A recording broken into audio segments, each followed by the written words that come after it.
Hello, folks. This is Eddie Carson, and you're listening to Race Matters here at WJOPLP Newburyport, Joppa Radio 96.3. I'm glad that you are tuning in, and I hope that you'll continue to tune in as much as possible.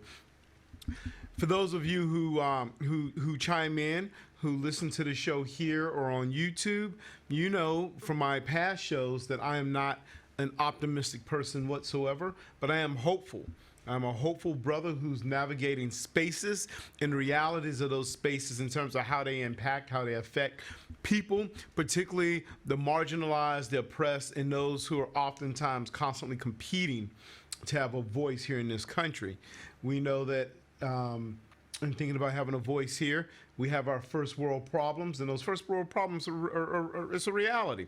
We don't want to dismiss those whatsoever. We understand there are issues that take place in other areas too. You know, tonight we're going to jump into the funk a little bit, and we're going to talk a little bit about race and the U.S. Constitution. So next week is Constitution Week. And I want to applaud a colleague of mine who told me that, hey, that is something quite interesting for us to ponder and to think about. This is something that I think about quite a bit. I do want to be transparent here. I am no legal scholar at all. I am not a constitutional scholar whatsoever. Do I know more than probably the most average person on this topic? Yeah, I suspect that I do. In part, it's part of my job. Right? It's part of my job in terms of someone who ponders, who contemplates the narratives of marginalized folks, particularly black, brown, indigenous, and other folks who have had to deal with the narrative of white supremacy and oppression here in the United States. And if that language is a little too much for you, you need to chime in a little bit more to the show, primarily for the fact that I'm here to be a truth teller and hopefully give you content, whether it's me solo, which I'm doing today, or whether I have a guest on. And as we really wrestle with ideas, sometimes we don't fully nor wholly agree on what those ideas look like, but yet we're here to set the stage to give you something to chew on as you are maybe having dinner or a beverage or whatever it is that brings you joy as you ponder the narratives and realities that exist. When we think about issues of race in the Constitution, I'm brought back to the summer before I started college, right out of high school. And I was at some bookstore. I came across a book that was fascinating. And I'll tell you why it's so fascinating in a second. The author of the book is a late historian. He was a scholar at the University of Wisconsin. He's written a number of just outstanding works. His name is Richard Hofstadter. He's someone that I've spoken of before on this show. And he wrote a book that's a collection of essays called The American Political Tradition. And in his book, especially in chapter 1, titled The Founding Fathers, The Age of Realism, he states this. And I want to share this with you because I think it's really something for you to think about and maybe something that'll feed your appetite as you reach out for the next thing that you want to read.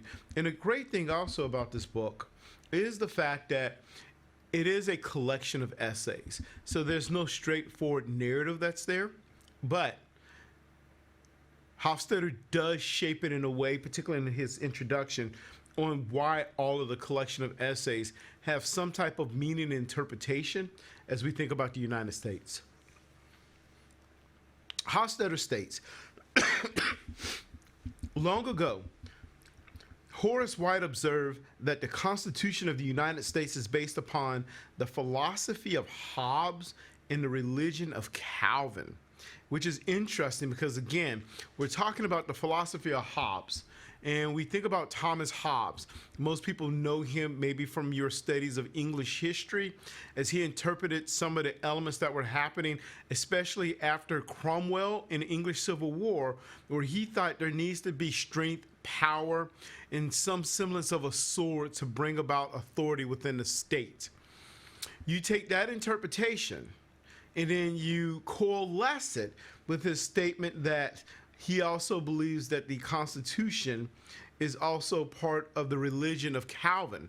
When we're talking about John Calvin here, and thinking about John Calvin, the Puritan, who in many ways is going to invoke a sense of ideological display on many folks here in the United States, that's going to have a long impact in shaping how the United States was constructed, particularly when it comes to the annals of Puritanism, Calvinism, American capitalism. All of those things are going to really frame it.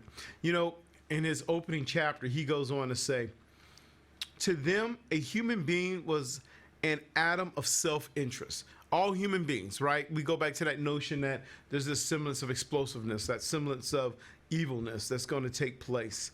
He's going to go on to say that, you know, that the framers did not believe in man.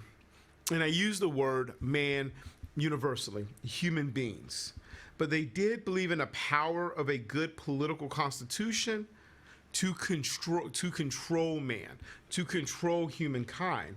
And oftentimes, too, when we think about the Constitution, as we think about the fact that the Constitution has guided the construction of laws, of rules in this country for a long period of time, the Constitution is also a document that was really put together by what I'm going to call the majority. The majority being a semblance of people who look a certain way, especially for a long period of time. It was guided by white men. And we know, of course, that the Constitution would remain all white and all male until, I want to say, roughly 1968, when LBJ appointed the first African American to the bench. And that person, of course, was Thurgood Marshall. Thurgood Marshall would come onto the court, and he would be the only person of color until George H.W. Bush, roughly, I want to say around, 90, 91, appointed Clarence Thomas to the bench. I did an earlier show where we talk about the Uncle Tomness and the challenges and the problems of Clarence Thomas, and the fact that he joined the court in an ideological way where he did not have the best interest of queer people, of women, of black and brown people, but yet he operated under the notion of Uncle Tomness, where he served a white master, much like he was on a plantation looking to pick the right type of cotton for folks who were going to hold his status in place. And we've gone on to see that continue to carry out in many ways as he's operated from a position of power and oppression for women, for workers, for queer folks, for black and brown people too. And that becomes a challenge when we really think about the Constitution, because as stated, after Thurgood Marshall, and if you don't know who Thurgood Marshall is, you need to Google him. There are a number of wonderful books written about him. He's the one who is going to challenge Jim Crow, segregation, in a case known as Brown v. Board of Education in the year 1954. And that's going to lead to the slowness of movement and moving away from segregation. Henceforth, the fact that the courts are going to declare in 1955 that integrating schools needs to happen through a means of all deliberate speed.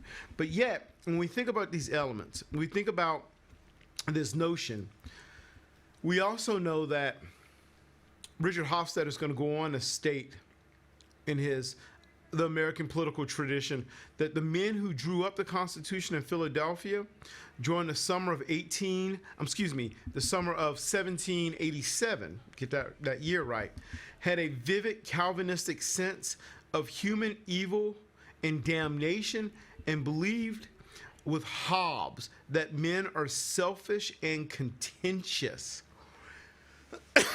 If that's going to go ahead and be the case, one of the things that we do know, of course, that Hofstadter is going to have a really interesting and a fascinating interpretation, a brilliant interpretation, particularly when we think about the Constitution being drafted and constructed primarily to control the masses, to enhance the dominance and the voices of folks such as white men with property.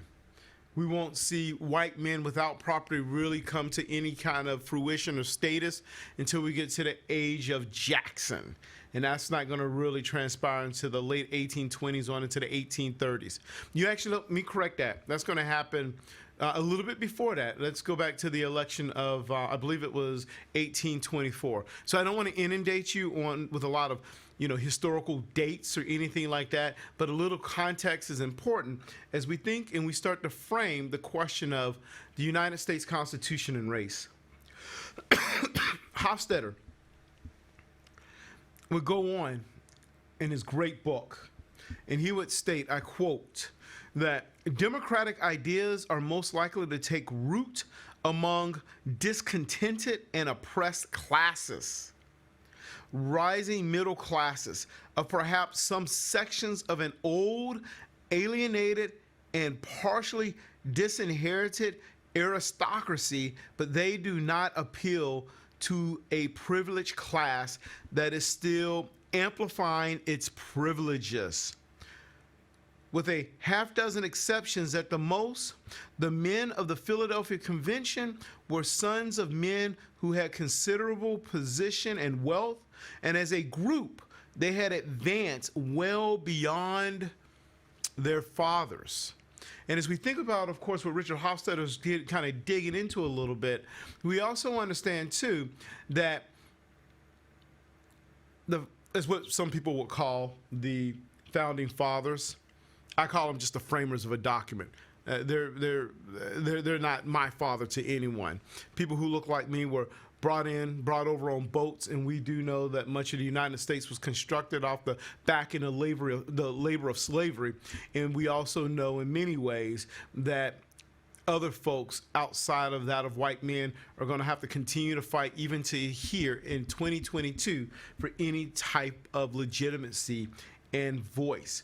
And that becomes a problem, as the Constitution was constructed, all right? And again, as we think about notions of race, as we think about issues of the Constitution, the framers of the Constitution, one of their greatest fears was that of mobocracy.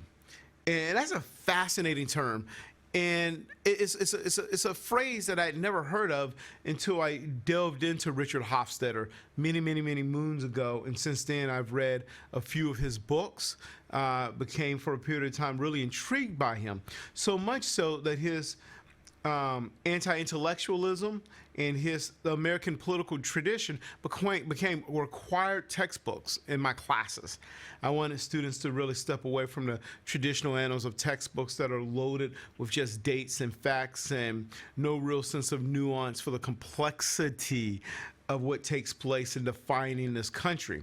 And so when he talked about elements of mobocracy, the framers of the U.S. Constitution, right, one of the things that they sought to do was pretty much really create a document that was going to protect the rights of white men with property.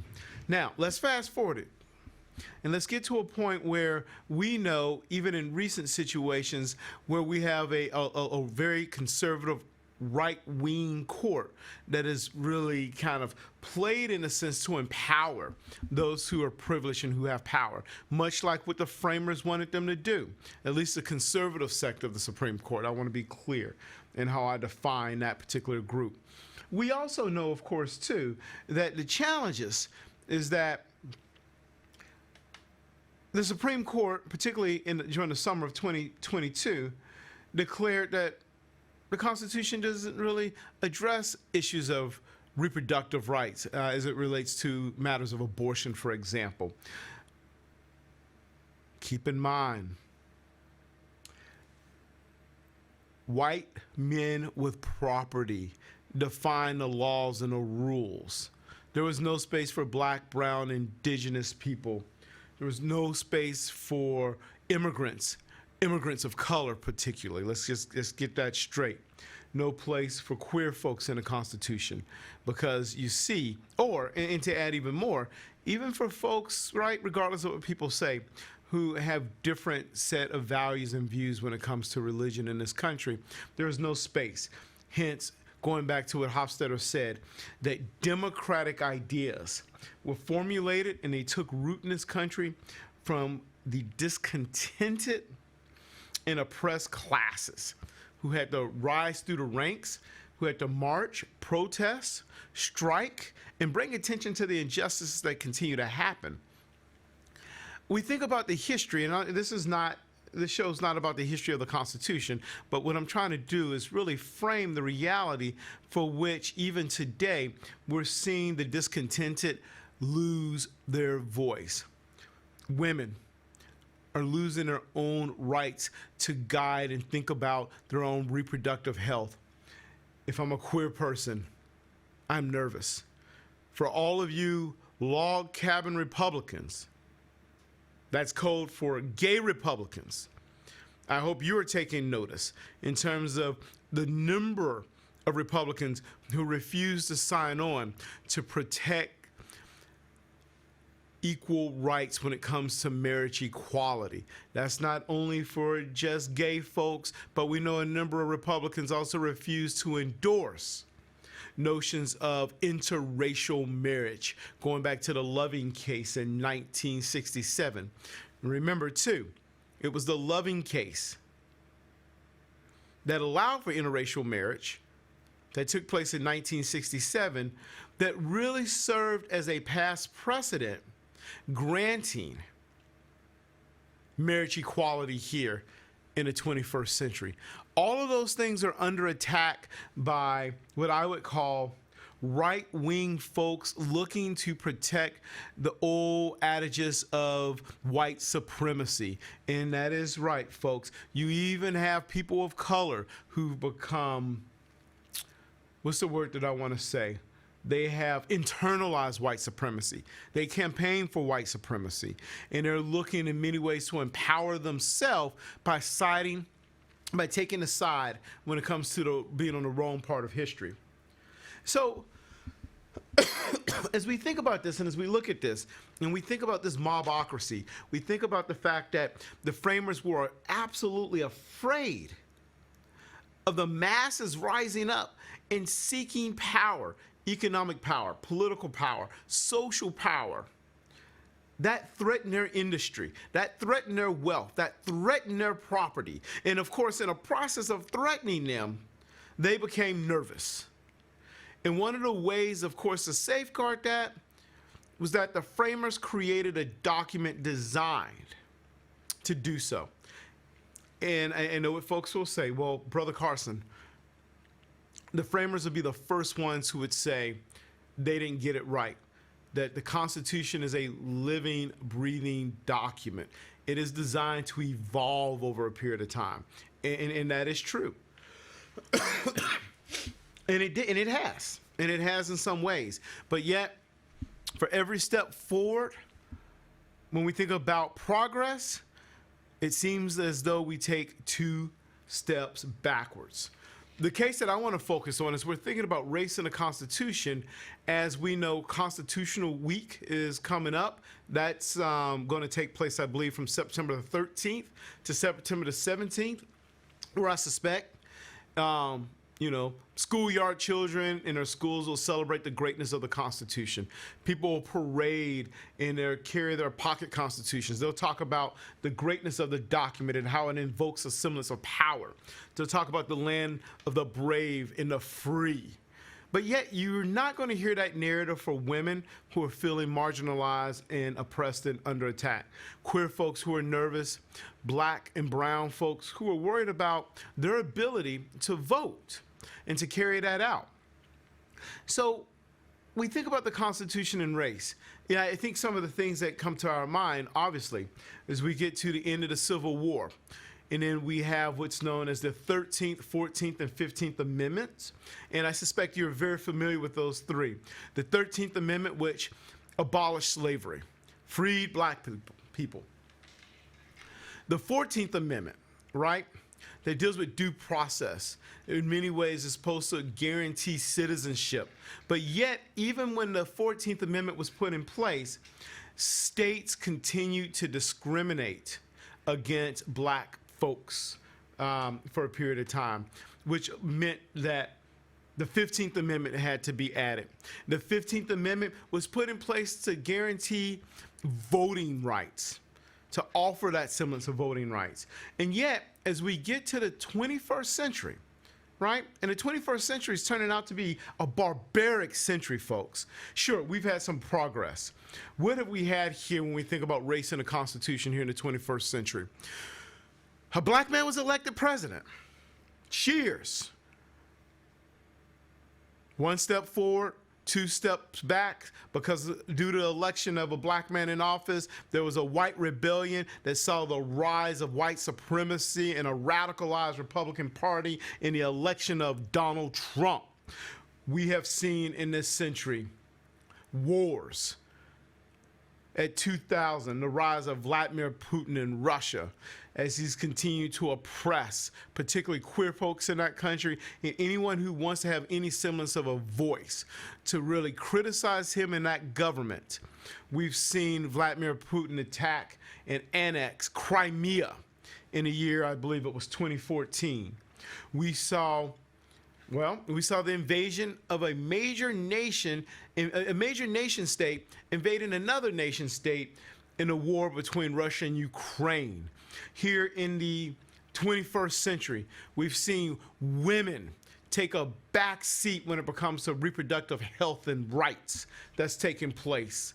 Oftentimes, we've seen labor in the slow dismantling of unions and workers' rights transpire. The working class wondering about that next paycheck. We've continued to see those things happen.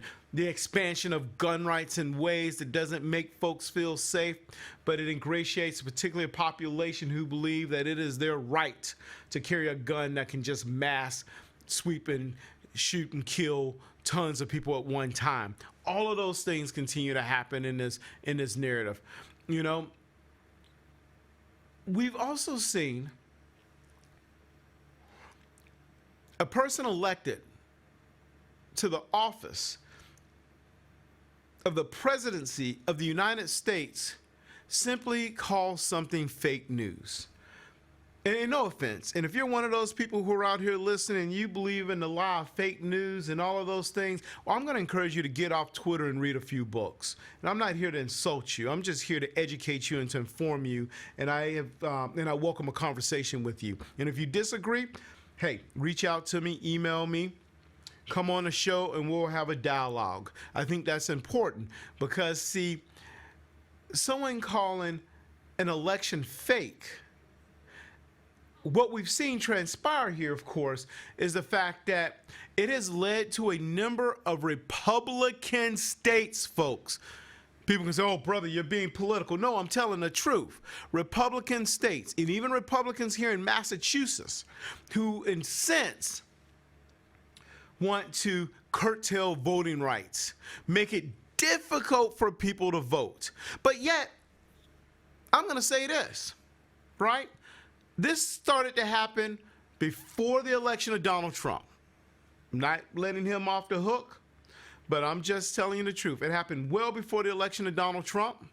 It happened before the January insurrection, right? We've seen this narrative play out in this history. One of the darkest days that ever happened, of course, took place, and I want to say the year, I believe it was 1857, kind of trying to pull that year off the top of my mind, where the Supreme Court stated that black people are property. That's what black people are in this country. We know, of course, that after the Civil War, one of the things that we're going to see transpire is the fact that people are going to push back, and they're going to push for separate but equal, the legalization of Jim Crow laws, in which the Supreme Court is going to say that black and white people are not equal people. And of course, you know what case I'm talking about, and that is Plessy v. Ferguson.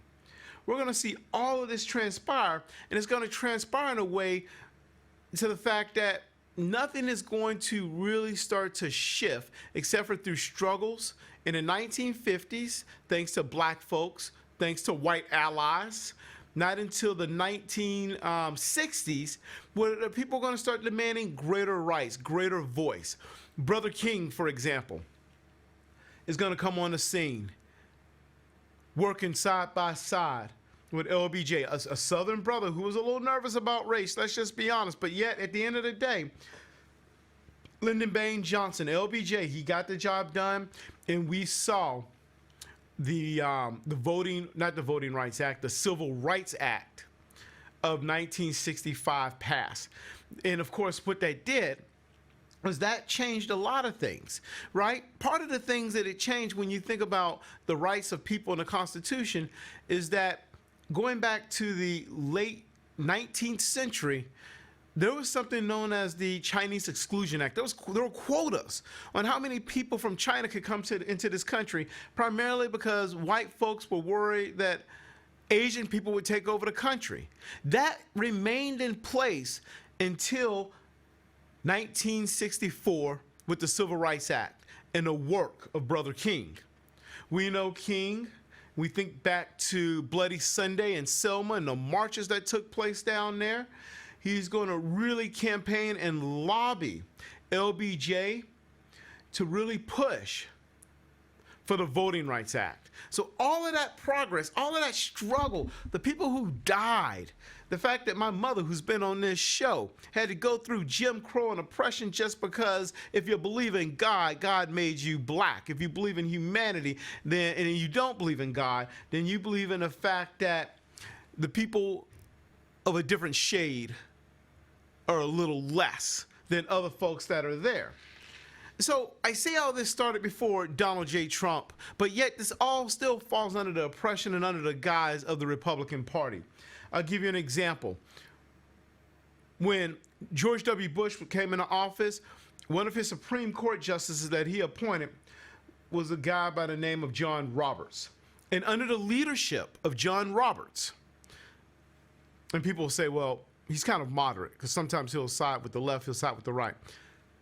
John Roberts is conservative. John Roberts essentially started one of the earlier crises in thinking about the problems of the Constitution here in the 21st century. In the year, I think it was in 2013, the Supreme Court struck down essentially the heart, the soul of the Voting Rights Act of 1965 in a vote of 5-4, right? So we go back to that period of time and the court was pretty much balanced 4-4, and usually the swing vote would fall on the lap of John Roberts. And essentially, by striking down the heart of the Voting Rights Act of 1965, they freed a number of southern states to advance in their will in constructing laws that would discriminate and further remove the franchise for black folks.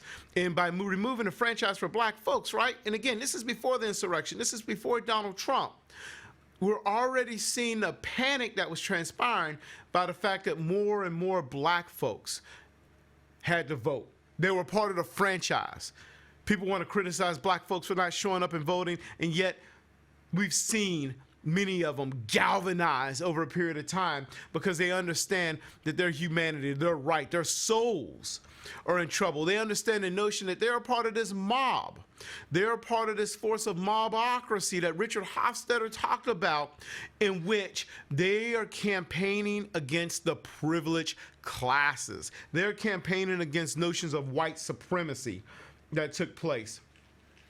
You know, I already noted, of course, that the Supreme Court, going back to John Roberts' decision to strike down parts of the Voting Rights Act, they were divided along ideological lines. And the two sides, essentially, they drew different lessons from their own history in thinking about the civil rights movement. And, of course, they looked at the progress and the struggle the United States had been making to eradicate racial discrimination in voting in two different lenses. The right-wing conservatives of the court believe that we've moved beyond race. They saw it in different ways. Chief Justice John Roberts, one of the things he'll state is that the United States has changed, folks. This is the 21st century. The United States has changed. And while any racial discrimination in voting is too much, Roberts would contend back then, Congress must ensure that legislation pass to remedy that problem and speak to current conditions. Now, think about it when we talk about current conditions. We've moved into this world of post-racialness. And post-racialness has been that buzzword ever since the election of Barack Obama. We elected a black man. See, the United States have achieved 2 steps forward, 1 step backwards. I question that achievement, particularly when you set a paradigm in a way that does not fully operate in a just society, because you see, you can't have justice if you're removing the most important tool an individual can have, which is the vote, the franchise. The decision had an immediate had immediate consequences. You know, I'll give you an example. I've been a big critic of the state of Texas, and one of the first things that Texas moved to do immediately was to start redrawing district maps and moving away from anything that would sense any type of federal encouragement on them, giving them the power, going back to what? To the Jim Crow South, to legally discriminate, to promote a semblance of segregation. You see, folks, and I know you know this, one of the reasons why the South, the white South, campaigned so hard, especially against the Civil Rights Act of 1964 and the Voting Rights of 1965, is because they believe that this is a states' right thing. The federal government has no right to engage and tell states what to do, especially when it comes to voting and how they discriminate, or essentially how they want to discriminate against people. Federal government can't do that whatsoever. And yet we know because of that, that became the problem. And yet by removing the safeguards of protections in voting, in which took place in 2013, that's exactly what the court did. You know, I mean, look here. I'm giving you ammunition to really ponder and to think about this. And I think about what the great late Justice Ruth Ginsburg stated in her dissent. And one of the things she noted was the fact that brother Dr. Martin Luther King would be greatly disappointed, particularly in the erosion of his legacy, as the United States continues to commit to injustice through voting rights, right? And so some of these same people who profess the greatness of this country and rights and the beauty of it, the ones who are going to post Brother King on their social media and use their language, are the exact same folks who are also removing the franchise.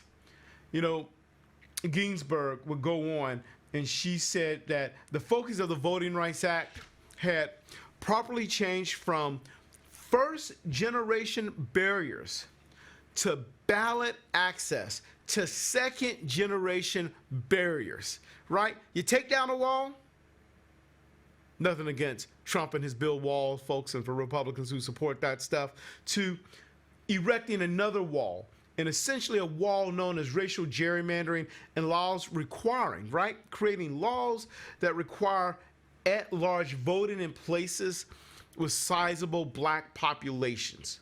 You know, even today, especially after the 2020 election, you're starting to see states try to create all of these ridiculous laws and times to vote to discourage people of color from voting, or to find all of these loosely bent rules to discredit their vote, to empower white supremacy. You know, and again, I'm going to continue to be hard on Justice Roberts, because that brother, he stated that Congress remained free to try to impose federal oversight on states where voting rights were at risk, but they must do so based on contemporary data.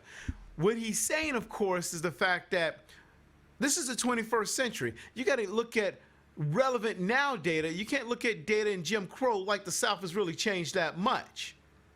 Those things are just obsolete. Roberts would go on, of course, to really continue to talk about the fact that, look here, let's talk about what's happening today. Let's talk about what's happening along the line of race. The fact that we don't see color as much as we once did. The fact that racial discrimination at the polls are not the same as they once were. The court cannot rely on the past. That is one of the things, and I'm paraphrasing this, but Chief Justice Roberts is going to say the court, in making this decision, cannot rely on the past. But yet, isn't that what they try to do in making their decisions? Looking at past precedents and decisions, oftentimes those past precedents that exclude the mob that I talked about from Richard Hofstadter, the discontented classes of people who were left out. You know, the Supreme Court repeatedly upheld a law in earlier decisions saying that the preclearance requirement was an effective tool to combat the legacy of lawless conduct by the Deep South in terms of what they did. Things have been put in place to make sure that didn't happen again. Remember, they're saying that as they're removing parts, especially parts of Section 4 and Section 5 of the Voting Rights Act of 1965. In a 2004 election, the last before the law was reauthorized, the black registration rate in Mississippi, in the state of Mississippi, was 76%, almost 4 percentage points higher than that of white people. In the 2012 election, Roberts is going to state, black voter turnout exceeded white voter turnout in 5 of the 6 states that were originally covered in Section 5 when it comes to elements of those states that need to safeguard black people. He's going to go on to say that, you know, we need to rethink this. We need to look at the past. And we need to look at the past in a right way and thinking about data, because we have progressed and we've moved forward. You know, and he's going to do what a lot of folks do, right? I see white supremacist folks, especially people who say, I'm not racist, I'm colorblind, I believe in equality. And yet the first thing they start doing is quoting Brother Martin Luther King. They'll never quote Malcolm X. Let's just be honest about that. That is not going to happen. Roberts is going to state that he remembers the summer of 1964 when the civil rights workers, 3 of them, who were in Philadelphia, Mississippi, and they were burned for going into that state promoting voting rights.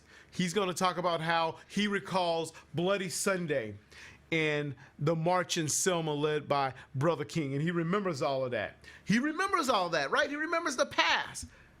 But it's interesting and funny how people think about the Constitution and the rights and the souls of folks remember the past and how they interpret it today in the 21st century. Because today, right, in 2013, Roberts is going to contend, though, that thinking about then, Selma and Philadelphia, right, Philadelphia, Mississippi, Selma, Alabama, in both of those towns, right, in Philadelphia, that's where those 3 civil rights activists went to campaign for voting rights. Selma is where Bloody Sunday happened. In both of those towns, he's going to contend they are governed by black mayors. Problems remain in these states and others, but there is no denying, according to Roberts, that due to the Voting Rights Act, our nation has made great strides. We've made progress. The great men who led the march from Selma to Montgomery and the passage of the Voting Rights Act foresaw progress, even in the state of Alabama, right? So that's something, of course, that Roberts is going to frame. And yet, he's going to go on and he's going to say, because this is what white people do when they are practicing white supremacy, he's going to quote King. And he's going to quote King by saying, what happened in Philadelphia, what happened in Selma, all of those struggles, right? Because those things were in the past, those things are irrelevant because we made so much progress. He's going to state, the arc of the moral universe is long, but it bends towards justice. And we all know that quote from Brother King.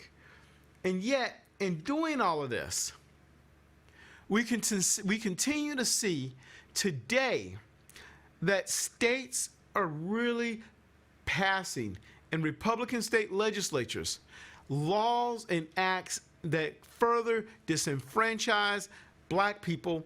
And this did not start, folks, and this is what I want you to think about. This did not start with Donald Trump losing the election.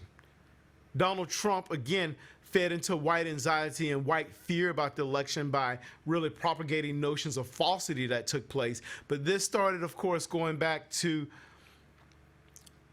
courts not supporting the 14th and the 15th Amendment, courts allowing for Plessy v. Ferguson to take place in the passage of Jim Crow laws, the lynching of black people for a period of time, right? This is going to happen over a period of time when we're going to see that people had to die to vote.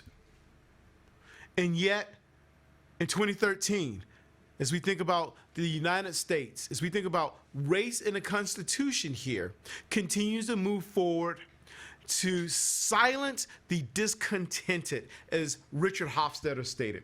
And folks, that is a frustrating thing. That is hugely frustrating. You know, as I bring this show to a close here, and I hope you've really pondered and you've thought about this quite a bit here on Race Matters, as you're on WJOP-LP Newburyport, Joppa Radio 96.3. I hope that you will ponder and you'll wrestle with this idea of what does it mean to find a soul in a society that's predicated on injustice? What does it mean to operate under the falsities of notions of progress when we are rolling backwards? Not just black and brown, not just indigenous folks who are seeing their land taken away from them or continue to see that happening, right? Where they're constructing pipelines and all of the environmental degradation that's continuing to happen. But what does it mean when people don't care? When people are not paying attention? People are not assessing the challenges and the realities that exist. Folks, here's what I need you to do. You can reach out to me. We can have a conversation. Lots of great books that are out there to further equip you with the knowledge and the information you need to think about this stuff. But as people talk about the grandiose greatness of Constitution Week and the fact that this is a sacred document, I ask you to critique that document, to ask yourself, what are the ways in which it is impeding progress in the 21st century? You see, 21st century oftentimes looks like the 20th century. And we know the 20th century had remnants of the 19th century, and those things were wholly problematic.